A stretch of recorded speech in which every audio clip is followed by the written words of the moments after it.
Hi mga ka-art! So we're going to make a mini illustration again. So more on color red tayo, dark red, brown, and mustard. And for the gouache, same colors with the colored pencils. And we're going to make a jam. So let's start!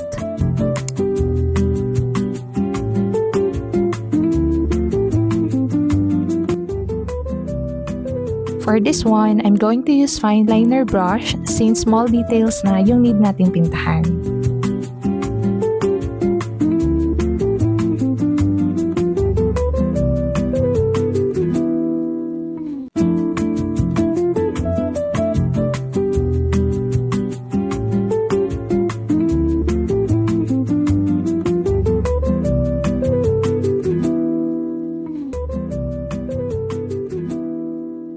Then for the shadows, we're going to use brown.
And here's our sweet jam. Thanks for watching mga ka-arts. Bye!